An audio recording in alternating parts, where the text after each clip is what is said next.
Assalamualaikum warahmatullahi wabarakatuh. In this video, we are going to discuss about the EPF Simpanan Syariah versus private retirement scheme. There are three members of Group 11, which is me, Hanis Yasmin binti Rosli, Nur Adiba Nabila binti Ahmad Kusari, and also Nur Azrin binti Muhammad Azhar. The presentation outline, we are going to start with 1.0, which is the introduction, and we are going to do the background of studies, research framework, scope of study, literature review. 6.0 finding objective 1, which is about the APF Simpanan Syariah and EPF conventional. 7.0 is about interview about PRS Syariah and PRS conventional. Continue with 8.0 findings objective 2, which is comparison EPF Simpanan Syariah and PRS Syariah. Number 9, we are going to talk about recommendation, and for the last one is conclusion. As the statistics shown that there will be rise number of old age people in the future, the government already aware of this issue and already take an effort to offer more effective pension system to facilitate the retirement of its employees. Among the effective effort approved by the government are EPF and PRS. So, what is EPF? EPF is known as Employees Provident Fund, is a federal statutory body under the purview of the Ministry of Finance. It manages the compulsory saving plans and retirement planning for private sector workers in Malaysia, while PRS is a private retirement scheme, is a voluntary long-term investment scheme designed to help individuals accumulate saving for retirement, and usually PRS is offered by the banks. As for the background studies, we all know that EPF and PRS are both schemes that intended to help the individuals with their retirement savings, but in different framework and also different organisation. So EPF is conducted under the government, while PRS is conducted by the private providers such as bank. Hi and Assalamualaikum warahmatullahi wabarakatuh. My name is Nur Adiba Nabila binti Ahmad Kusari. My student ID is 2020973533, and I will present to you about the research framework of our study about EPF Simpanan Syariah Vis-A-Vis private retirement scheme. The first one is problem statement. Not many Malaysians know that there is a Sharia compliant retirement savings scheme. And then the second one is issues about whether the retirement savings under the EPF sufficient enough for Malaysians. And our third problem statement is problems in differentiating between EPF Simpanan Syariah and private retirement scheme. And then we move on to the research questions. Our research question, the first one is saving in EPF alone enough without relying on the private retirement scheme? And then the second one is, are there many differences between EPF Simpanan Syariah and also Sharia-based private retirement scheme? Our research objective is, the first one, to identify whether retirement saving in EPF alone is sufficient as a retirement savings plan, and the second one, to analyze the comparison between EPF Simpanan Syariah and Sharia-based private retirement scheme. And then our significance, the first one is to capable of informing Malaysians about other options for supplementing EPF with retirement planning. And then the second one, to capable of educating the retiree community about the existence of Sharia compliant retirement schemes through EPF and PRS. And the third one, to be able to explain in detail the difference between EPF Simpanan Syariah and Sharia-based private retirement scheme, to entice the outside community to consider more Sharia compliant schemes. And the last one is methodology. Our data analysis method is, we are using qualitative method, and our instrument research is interview. Automated detail is structure interviews. And the last one is sampling technique. We are using convenient sampling because we are using respondents who are convenient to the researcher. The scope of study is, the study was conducted to compare two different retirement scheme organization, namely Employees Provident Fund EPF and Private Retirement Scheme PRS, from the point of view of Sharia compliant and the difference with conventional. The data was collected through convenient sampling, which is based on information obtained after conducting instrument method research through a face-to-face interview with the advisor in the Retirement Advisory Service EPF, Mr. Nur Azami Abbas, and a virtual interview with the former branch manager of RHB Kota Bahru Kelantan, Mr. Sulaiman bin Abdul Razak. The interviews were both conducted on the same day, which is Monday, 19th December this year. Bismillahirrahmanirrahim. Assalamualaikum warahmatullahi wabarakatuh. I'm Nur Azrin binti Muhammad Azhar, and I will continue this presentation with 5.0 literature review. So, in this slide, I will state the 5 article that I choose to review. First article is intention to adopt Shariah compliant savings scheme among non-Muslim contributors.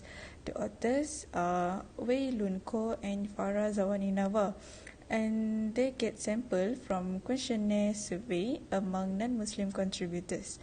For the sources, I get from Advances in Business Research International Journal, and the findings is this study found that 3 factors, namely governmental support, trust, and perceived behavioral control, positively and significantly influence non-Muslim members' intention to adopt Simpanan Shariah. So, the second one is review an article managing halal and haram investment in the case of EPF's Malaysia. The author are Nur Shuhaida binti Abdul Razak and Siti Zaitun binti Muhammad Dali. The sample get from qualitative methods, since the information provided from the secondary data, for instance books, article journal, internet, newspaper, and from library. And the sources is from proceeding of the 8th Malaysia National Economic Conference 2013. For the findings, is EPF has a mixed investment. A portion of the payout, depending on haram investments, must be donated to charity. We have the right to utilize the principal and dividends from halal investment. And the third one is from article comparative analysis of EPF investor knowledge, experience, and behavior towards investing in Islam and conventional unit trust, the case of Malaysia. The authors are Mat Abu Hasna and then Dr. Marhanum Cik Muhammad Saleh. And this sample is from survey among government and private employees residing in Klang Valley area. The source I get from Journal of Islamic Economics, Banking and Finance 2018. The findings is they primarily understand that the Islamic unit trust must conform with Shariah and have certain screening tests to assure compliance. In contrast to the conventional unit trust, which allows the investment manager to engage in any sort of investment for profit maximization. Next, the article is Private Retirement Scheme in Malaysia, Legal Analysis. So, the authors are Azlina Mili Muhammad Ali, Asmah Lailion, and Muhammad Azam Hussein. Then the sample is tries to assess the present legislations controlling PRS in Malaysia using a legal research technique. So the sources I get from International Journal of Economics and Financial Issues 2016, and the findings, there is no standard PRS agreement or deed written contract between the PRS providers and contributors. And the last one for the article reviewing the financial soundness of the Malaysia's Employees Provident Fund EPF. So the authors are Roslan Jaafar and Kevin James Daly. The sample is Malaysia's Employees Provident Fund members, which is EPF. And the sources is from International Journal of Humanities and Managing Sciences 2016.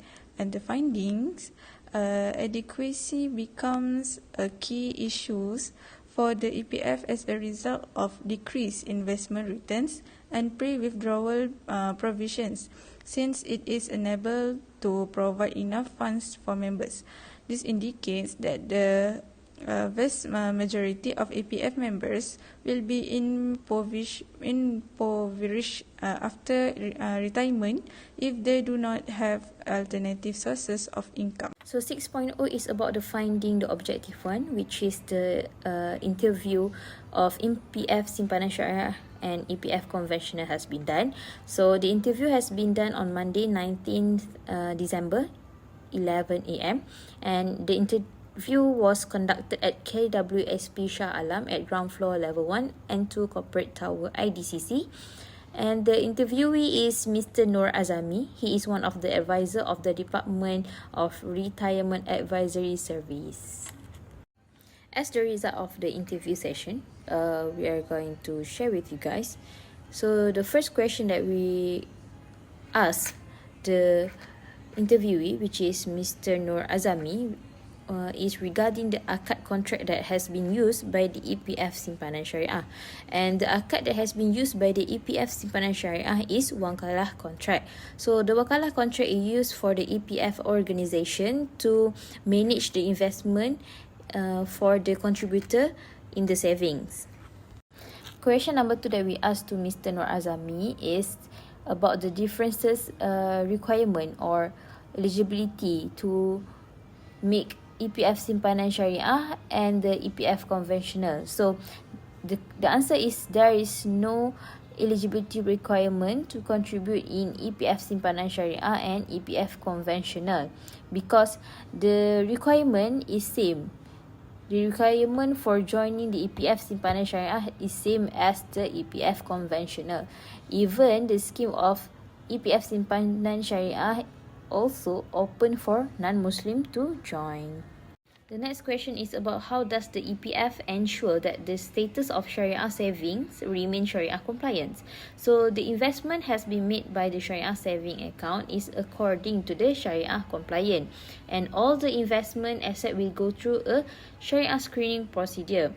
The unique of this scheme is the EPF itself have its own committee to do the screening job, and it's also under the supervision of Shariah Advisory Council. As we know that the EPF Simpanan Syariah also do the investment thing, so we are curious about what is the concept of Shariah investment that has been done by the EPF Simpanan Syariah.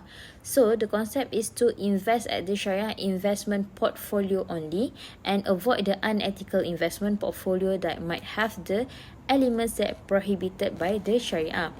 Compared with the EPF conventional, in the investment portfolio, they are using mixed investment portfolio, which is the investment that are according with the Shariah compliance and also with the not Shariah compliance.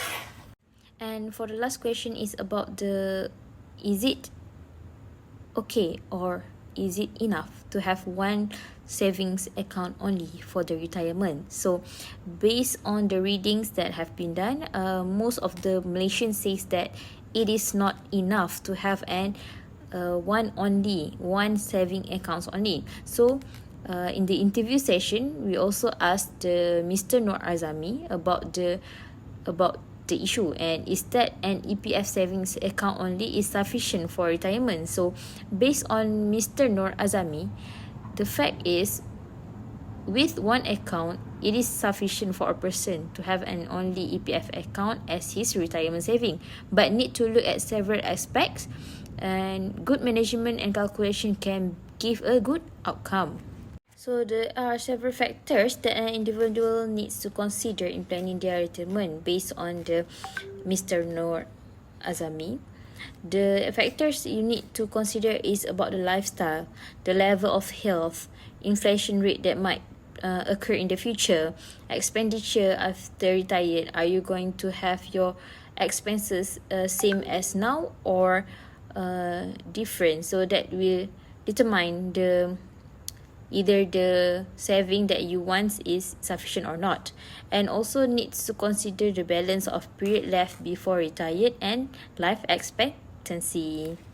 Sometimes the insufficiency in the saving account is not because of the management of the EPF, but sometimes it's about the awareness of the individuals itself. Sometimes they didn't think that the saving accounts that exist in the EPF account is for their retirement. Sometimes they eager to withdraw the account as they want, and that makes the balance in the account is not sufficient for them for their retirement in the future. So, as for the conclusion of the interview session and findings about the differences about the EPF Simpanan Syariah and EPF Conventional, I can conclude that the big difference about the EPF Simpanan Syariah and EPF Conventional can be determined by its investment portfolio and through the dividends offered by the scheme. So, EPF Simpanan Syariah only invests at the investment that accordance with the Shariah compliant, and dividend is usually lower than standard EPF, while EPF conventional is invest in mixed portfolio including the non-Shariah investment, and dividend has government guaranteed, which is 2.5%. And also, there is no right or wrong to have one or more saving for retirement as long as it has been organized well by considering the factors that have been mentioned before. And then I will continue about the interview of PRS Shariah and PRS Conventional. The interview was conducted virtually with former branch manager RHB Kota Bahru, Mr. Sulaiman bin Abdul Razak, on 19th December 2022. There are total 6 questions in this interview session. And the first question is, what is private retirement scheme and how does the scheme work? Mr. Sulaiman bin Abdul Razak answered that the private retirement scheme is defined contribution, a private scheme that on a voluntary basis, and it also complement the employees' provident fund, EPF, and other retirement plans. The contribution are divided into accounts A, which is 70%, and into account B, 30%. This is how does the scheme work. And then the second question is, what are the eligibility requirements to apply for PRS? Mr. Sulaiman answered that there are no specific qualifications set. He just said that anyone can join the private retirement scheme as early as 18 years old and above, and it is open to foreigners, Malaysian, Muslims, and non-Muslim. The third question, what is the difference between Shariah and conventional PRS? He answered that to begin with, RHB Shariah-based PRS only invests in Shariah-compliant investment sectors, and the fund will primarily invest in the target fund, which is there are RHB Dana Islam involved in this Islam fund, which is managed by RHB Asset Management, RHB AM. The Securities Commission Malaysia regulates both RHB AM and Dana Islam under the Capital Markets and Services Act 2007. Then we move on to the fourth question, which is, what is the role of the private pension administrator PPA on PRS? Mr. Sulaiman said that PPA is established to track members' PRS contributions and to keep records of all PRS related transactions made by members in order to provide members with efficiency and convenience. It will not manage funds or accept contribution internally, but PPA will facilitate member instructions. And then the fifth question is, what is the difference between PRS and unit trust? Mr. Sulaiman said PRS is an investment with a unit trust concept, so there are actually not many significant differences that can be compared between the two of them.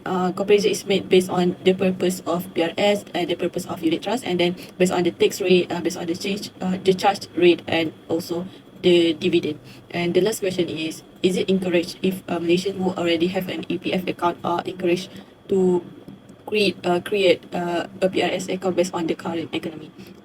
Mr. Sulaiman said yes, because looking at the income range of Malaysia and the rate of inflation, the economic structure in the present and the future is encouraged for future retirees to make PRS, for example, RHB retirement series as an additional retirement scheme for more regular expenses in old age.